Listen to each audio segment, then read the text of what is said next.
Hi, నేను ఒక చిన్న మాట చెప్తాను. లక్ష్మి అంటే ఏంటి? లక్ష్మి అంటే ధనమే కాదు, అలాగే ఆస్తులే కాదు. మనము నిజాయితీగా ఉండడము, వీలైతే నలుగురికి హెల్ప్ చేయగలిగితే చెయ్యడము. నెక్స్ట్ ఎవరైనా మనల్ని హెల్ప్ అడిగినప్పుడు మనం చేయగలిగితే చెయ్యాలి. ఇంకోటి, మనం ఆరోగ్యంగా ఉండటము, మన ఇల్లు మన చుట్టూ పరిసరాలు నీట్గా ఉండడము, ఇవన్నీ లక్ష్మీలు. అసలు యాక్చువల్గా మనము లక్ష్మి అంటే అందరూ అనుకుంటారు ధనం ఉండడమే లక్ష్మి అనుకుంటారు. కాదు, లక్ష్మి ఎక్కడుంటుంది? పరిశుభ్రంగా మీ దగ్గర ఉంటుంది, కాలల్లో ఉంటుంది, పసుపు కుంకుమ ఇంట్లో ఉంటే ఉంటుంది, పువ్వులు ఉంటాయి, పువ్వుల దగ్గర ఉంటుంది, ప్రతి దగ్గర లక్ష్మి ఉంటుంది. అలాంటప్పుడు మనం ఏం చేయాలి? వీలైనప్పుడు ఎవ్వరికి కూడా ఎటువంటి హాని చేయకుండా, ఏవి కూడా ఐటమ్స్ మన ఇంటిలో ఐటమ్స్ వేస్ట్ చేయకుండా నీట్గా ఉండడం. ఇంకొకటి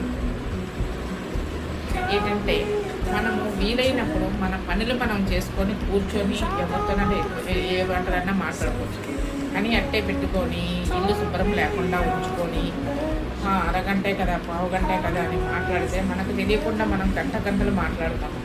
అది మనకు తెలియదు. అందుకని మనం ఏం చేయాలంటే, లెగిచిన తర్వాత మన ఇల్లు, మన పిల్లలు, మన కుటుంబాన్ని మనం చూసుకొని మన ఇల్లుని మనం నీట్గా చేసుకొని ఆ తర్వాతే మనం ఏదైనా చేయగలగాలి. అలాంటిదే లక్ష్మి అంటారు. ఇంకొకటి ఏంటంటే, ఎవరైనా మన దగ్గరికి వచ్చినప్పుడు ఏదైనా అడిగినప్పుడు మనము వాళ్ళకి అది ఇవ్వగలగాలి అనుకునేటప్పుడు ఇవ్వగలము. వాళ్ళకి అది అన్నప్పుడు వాళ్ళకి మనం హెల్ప్ చేయాలి. అంతేగాని మీ చీచీ పోపో అలాంటి మాటలు అనకూడదు. చేస్తే చెయ్యదు. ఒకళ్ళ మీద నిందలు వేయకూడదు. తర్వాత ఊరుకునే అబద్ధాలు చెప్పకూడదు. అబద్ధాలు ఆడచ్చు. ఇప్పుడు అత్యవసర పరిస్థితుల్లో ఎవరైనా ఆడతారు. ఎవరు కూడా భూమి మీద హరిచంద్రులు అయితే ఎవరూ లేరు. అబద్ధం ఆడచ్చు. కానీ ఎప్పుడు ఆడాలి? అత్యంత అవసరమైన పరిస్థితుల్లో అబద్ధం ఆడాలి. చిన్నదానికి చీటికి మాటకి కూడా అబద్ధాలు ఆడకూడదు. అలా అయితే లక్ష్మి ఉంటుంది. ఇంకొకటి, మనము మన ఇంటికి ఎవరైనా వచ్చేటప్పుడు మనము చక్కగా వాళ్ళని అంటే మనం ఎంత చేయగలుగుతామో అంత వాళ్ళకి చూడగలగాలి. మనకి నచ్చితే ఒకలాగా, నచ్చకపోతే ఒకలాగా చేయకూడదు. ఇంకొకటి ఏంటంటే, మనము లక్ష్మి మన చుట్టూ మన పరిసరాల్లో, మన ఆరోగ్యంలో, పువ్వుల్లో ఉంటుంది, తర్వాత పసుపు కుంకుమలో ఉంటుంది, పాలల్లో ఉంటుంది. మన చుట్టూ నీట్గా ఉన్న పరిసరాలలో లక్ష్మీదేవి ఉంటుంది. మనము నిజాయితీగా ఉన్నప్పుడు మన దగ్గర లక్ష్మి ఉంటుంది. అర్థమవుతుంది కదా? ఇంకా ఏంటంటే, ఇంకా వీలైతే మనము ఏవైనా కుక్కలకి కానీ ఆవులకు కానీ ఏవైనా మనం ఫుడ్ మిగిలిపోయినప్పుడు మనం చేయగలిగినప్పుడు కుక్కలకు ఒక బిస్కెట్ ప్యాకెట్ కొనేసి ఒక 2 మన ఇంటి దగ్గరకు వచ్చినా కనిపించిన ఒక 2 వేసామనుకోండి, అవి హ్యాపీగా ఉంటాయి. అవి హ్యాపీగా ఉంటే మనకేమవుతుంది?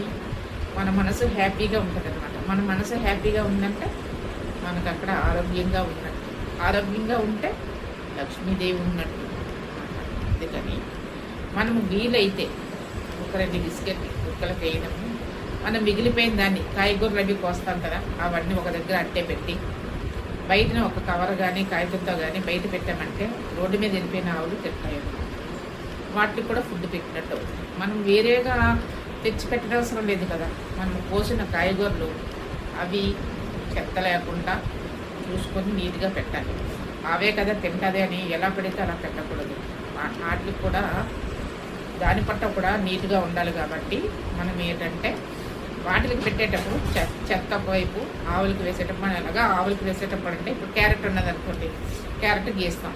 క్యారెట్ గీసినప్పుడు మనం ఇటువైపు మోటు అటువైపు మోటు ఉంటుంది కదా, ఇటువైపు మోటు బాగోలేనప్పుడు దాన్ని పక్కన పడేసి ఆ గీసిన క్యారెట్ తొక్కలు, ఆ వెనక వైపు ఉన్న మోటు అలా వేయాలన్నమాట. ఇంకా బంగాళదుంపలు తొక్కలు వేయకూడదు.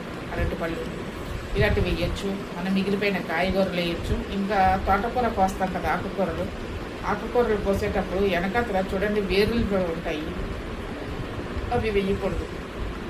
ఎందుకంటే ఆవుకి తెలియదు, దానికి ఆకలే తెలుస్తుంది.